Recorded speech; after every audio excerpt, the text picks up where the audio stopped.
안녕하세요. 하이스쿨입니다.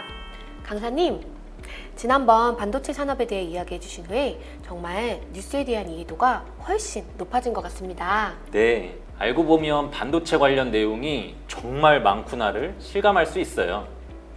뉴스를 보다 보니 궁금한 점이 더 생기는데요. 반도체 매출은 수요와 공급에 따라 가격에도 상당한 영향을 주는 것 같더라고요. 네, 규모의 경제라 불리는 이 반도체 시장에 대해서도 간단히 설명해 주실 수 있으실까요? SK 하이닉스의 스마트팹 모습입니다. 5만 7천 제곱미터로 축구 경기장 8개에 해당하는 면적이고 105m 높이로 아파트 37층에 달하는 높이죠. 어마어마한 크기를 자랑합니다. 우리는 반도체 산업을 규모의 경제라고 하는데 이런 산업들은 생산량이 증가함에 따라 평균 비용이 감소하는 현상이 나타납니다. 스마트폰이나 자동차 산업, 그리고 바나나와 망고와 같은 농산물 생산이 규모의 경제를 대표하는 사례이죠.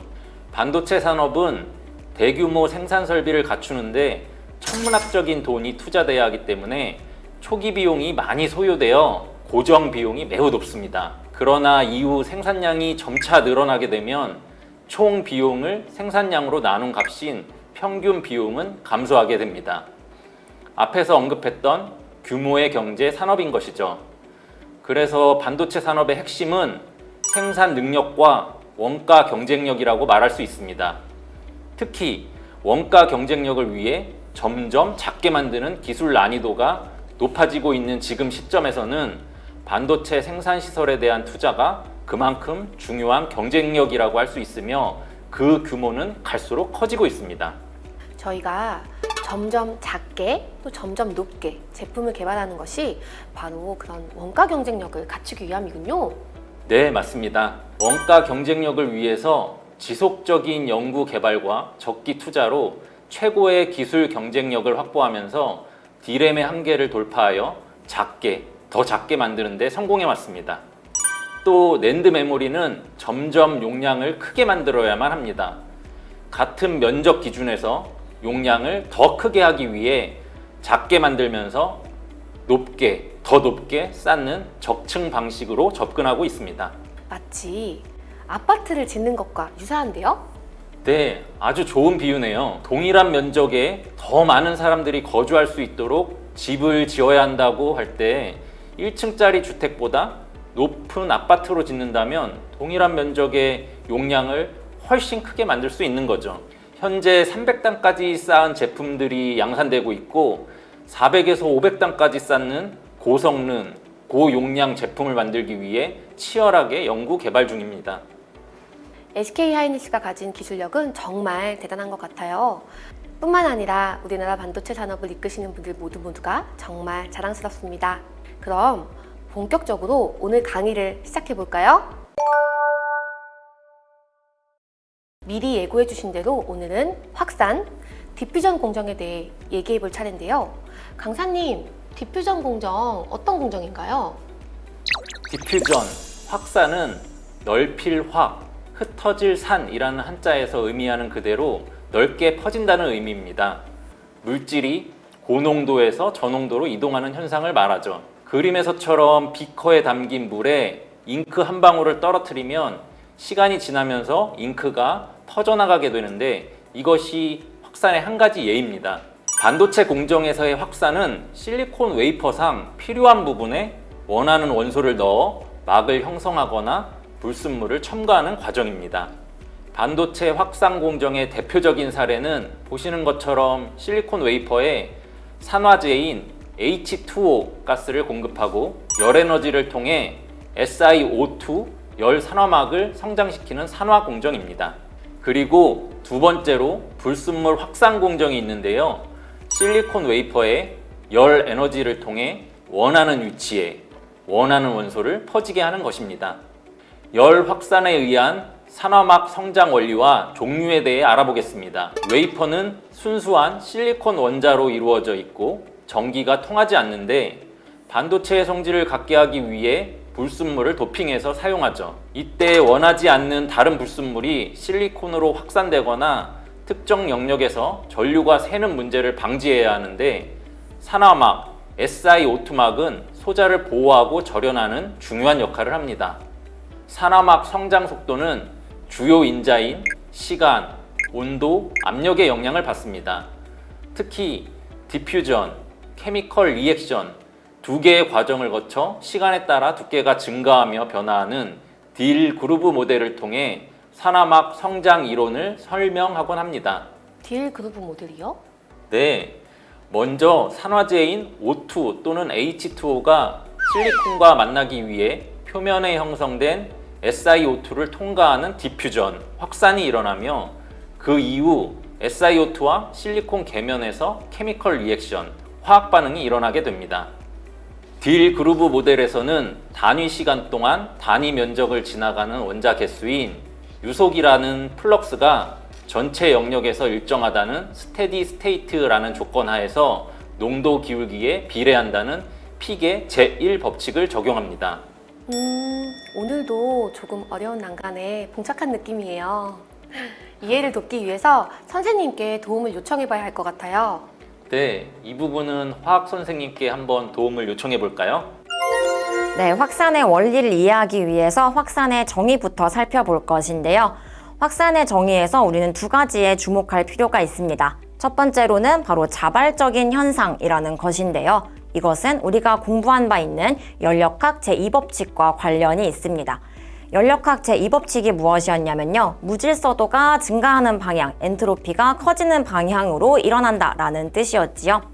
이것을 확산에 적용을 해보게 되면요. 우리가 용기에다가 기체 분자들을 넣고 가운데 칸막이에 작은 구멍을 뚫어줍니다. 어떤 일이 일어나나요? 우리가 특정 에너지를 가해주지 않더라도 기체 분자들은 자연스럽게 자발적으로 용기에 고르게 퍼지는 현상이 일어납니다.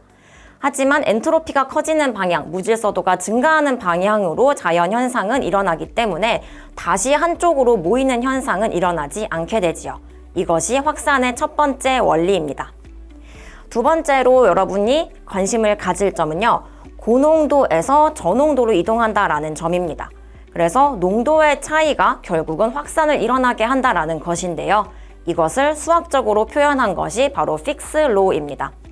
픽의 법칙에서는요, 입자의 확산 유량과 농도 변화량 간의 관계를 이렇게 기술한 법칙인데요. 확산 유량이라는 용어부터 한번 살펴보도록 하겠습니다. 기호로는 J 또는 라지 F로 표현을 하는데요. 확산 유량은 사실 디퓨전 플럭스를 그대로 직역한 것입니다. 이것의 의미를 알아두는 것이 중요한데요. 플럭스라고 하는 것은 단위 시간 동안 단위 면적을 이동하는 입자의 개수 또는 질량을 의미하는 것입니다. 조금 더 쉽게 이해하기 위해서 그림을 그려봤는데요. 이 단위 면적을 라지 A라고 했을 때요. 이 면을 지나가는 원자의 질량을 측정을 해보는 겁니다. 또는 개수를 세어보는 것입니다. 그러면 우리가 초시계를 가지고 단위 시간 동안 얼만큼 지나가느냐, 이것이 바로 플럭스인 것입니다. 식으로 표현을 하자면요.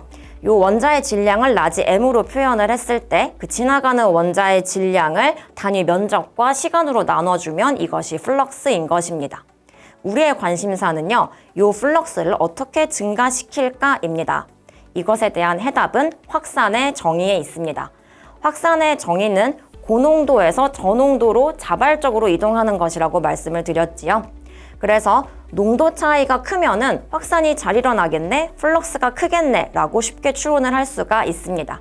이것을 정량적으로 수학적으로 표현한 것이 픽스 로우인데요. 우리는 픽스 퍼스트 로우, 첫 번째 법칙에 관심이 있습니다. 첫 번째 법칙에서는 어떤 상태를 하나 가정하게 되는데요. 바로 정상 상태라는 것을 가정하게 됩니다. 전체 영역에서 플럭스가 변하지 않는다라는 것을 가정을 하는 것인데요.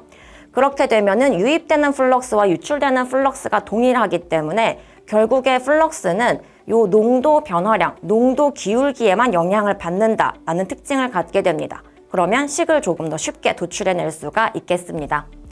우리가 X축 방향으로 이동을 한다라고 생각을 했을 때요. 이동한 거리를 델타 X, 그 다음에 두 지점 간의 농도 차이를 델타 C라고 하게 되면 플럭스는 델타 X분의 델타 C에 비례를 하게 되는 것입니다.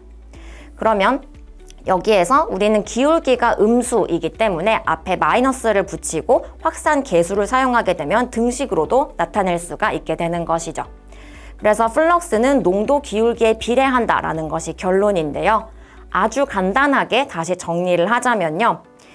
이 기울기를 떠올려 보시면 농도 차이가 크면 클수록 기울기가 급격해질 것이죠. 즉 기울기의 절대값이 커지게 됩니다. 그래서 농도 차이가 커지면 커질수록 확산유량, 즉 플럭스가 커진다. 이렇게 정리해 볼 수 있겠습니다. 그래프를 살펴보면 전체적으로 산화막의 두께는 시간에 따라 증가하는 추세를 나타냅니다.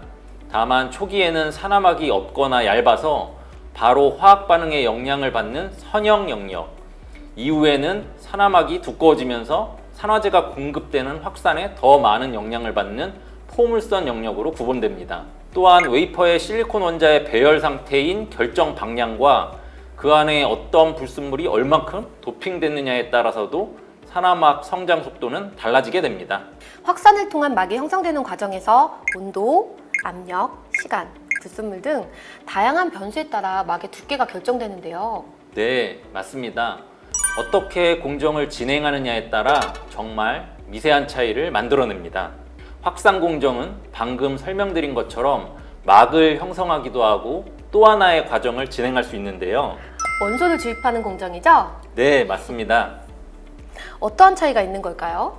둘 다 반도체가 정기적 특성을 발현할 수 있도록 원하는 원소를 도핑하는 방식은 같은데요. 기존 확산을 통한 도핑은 원하는 영역에 도핑할 원소를 기체 상태로 하여 표면 근처에 얇은 막을 쌓은 다음 이를 열 에너지를 통한 확산에 의해 넣는 것이었죠.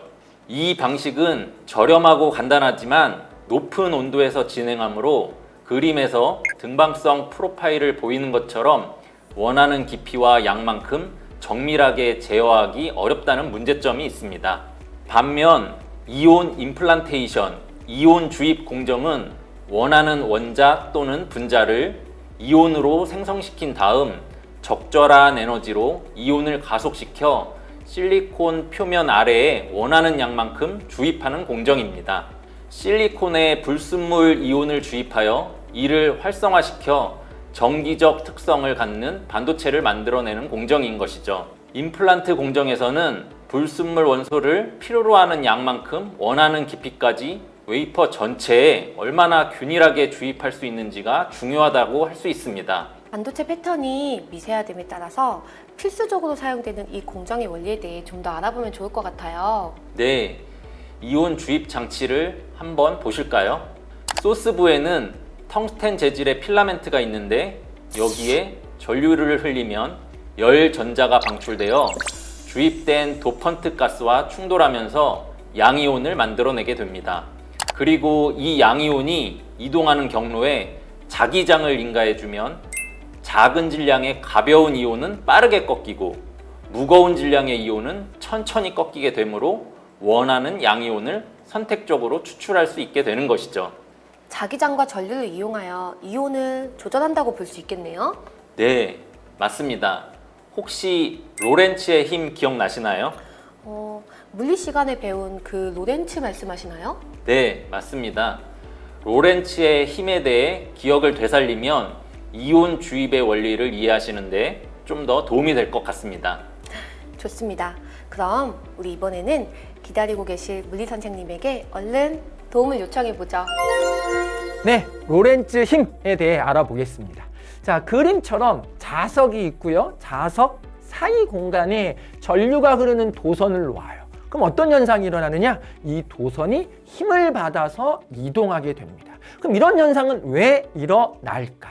자기장, 자석이 만들어내는 자석의 기운, 자기장 공간 안에 전하를 띤 입자가 속도를 갖고 운동을 하게 되면 자기력을 받게 되는데요. 이 자기력을 우리는 로렌츠 힘이다라고 불러주게 됩니다. 그림처럼 자기장 영역이 존재하고 있고요. 이 자기장 영역에서 속도를 갖고 운동하는 전하는 운동 방향의 수직 방향으로 힘이 나타나게 되죠. 그래서 이 힘의 방향을 찾는 방법이 플레밍의 왼손 법칙 그리고 오른손 법칙입니다. 어떤 걸 써도 상관이 없어요. 왼손 법칙일 때는 F, B, I입니다. F, 힘, B, 자기장, I, 전류. 오른손 법칙을 쓸 때는 손바닥을 쫙 펴고 손바닥이 향하는 방향이 힘, 나머지 손가락이 향하는 방향이 자기장, 엄지가 향하는 방향이 전류. 그래서 이렇게 왼손 법칙, 오른손 법칙으로 놓고 로렌츠의 힘, 자기력의 방향을 찾아낼 수 있습니다. 여기서 중요한 포인트는 이동 방향의 수직 방향, 이동 방향의 수직 방향, 이동 방향의 수직 방향, 이동 방향의 수직 방향으로 로렌츠의 힘이 나타난다라는 것을 뜻하고요. 이 로렌츠의 힘 때문에 균일한 자기장 영역에서 특정 속도를 갖고 운동하는 특정 반경을 가지면서 등속 원운동을 할 수 있게 됩니다. 이런 로렌츠의 힘의 결과에 의해서 반도체 제조 공정에서는 원하는 속도를 가진 전하를 걸러낼 때 활용할 수 있습니다. 균일한 자기장 영역 안에서 특정 전하가 특정 속도를 갖고 진입을 하게 되면 특정 반경으로 등속 원운동을 하게 되거든요. 이때 그 원하는 속도보다 미달한 애거나 원하는 속도보다 더 빠른 애는 그 특정 반경으로 원운동을 할 수 없게 됩니다. 결국 특정 속도를 가진 전하를 우리가 걸러내는데 이 로렌츠의 힘을 활용하는구나 라고 설명할 수 있게 되는 거죠. 이렇게 필터링 되어 걸러진 이온에 추가적인 에너지를 주어 이온을 가속하여 빔을 형성합니다. 마지막으로 가속된 이온에 주입되는 양을 모니터링하면서 원하는 양만큼 균일한 분포를 가지도록 주입하게 됩니다. 학교에서 배운 이론들이 반도체 공정에 이렇게 중요하게 쓰이고 있음을 정말 다시 한번 깨닫게 되는 시간이었던 것 같아요. 네. 오늘 배운 디퓨전 공정 정리 한번 하고 넘어가야겠죠? 열 에너지를 통해 원하는 원소를 퍼지게 하여 막을 형성하거나 원하는 위치에 주입하는 과정을 확산 공정이라 한다. 열 에너지를 통해 산화제를 공급하여 열 산화막인 SiO2를 성장시키는 것이 반도체 확산 공정의 대표적인 사례이다. 정해진 깊이에 원하는 양만큼 불순물 이온을 정확하게 넣기 위해 현재는 확산 대신 적절한 에너지로 가속시켜 넣는 이온 주입 공정을 사용한다. 네, 이렇게 4교시를 마쳤는데요. 강사님 벌써 공정의 절반을 완성하셨어요. 네, 앞으로 남은 공정도 더욱더 기대해 주시면 좋겠습니다. 그럼 다음 강의 5교시도 기대하면서 오늘 수업 여기서 마치도록 할게요. 감사합니다.